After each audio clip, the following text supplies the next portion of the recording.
若继续来看这件，拢咧协助警方侦办金融犯罪女调查师。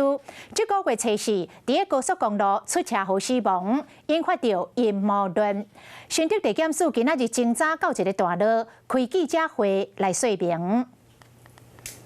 肇事司机这是到11月30号就接受这个派车的讯息以上就是我们派车的相关记录。那前一天3号的早上10点14分接受这个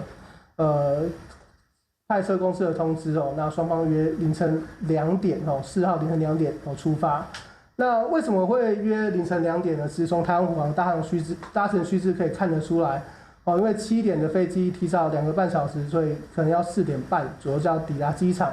那从台中出发前往桃园2个半小时车程应该是还算充裕所以这是一般机场接受的行程。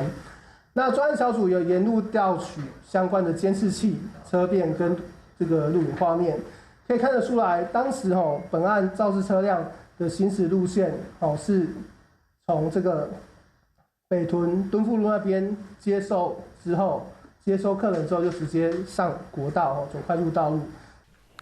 后来，这个新竹地检署显出着女调查师所坐的车的行车记录器，甲车祸当时防追龙的监视器，讲拢是着女调查师的驾驶室驶这个租赁车，伊长期拢咧做机场接送的工课。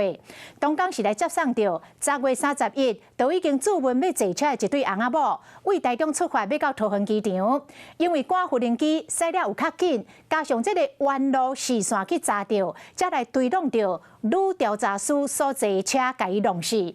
这个肇事的驾驶妨用过失致死罪来起诉。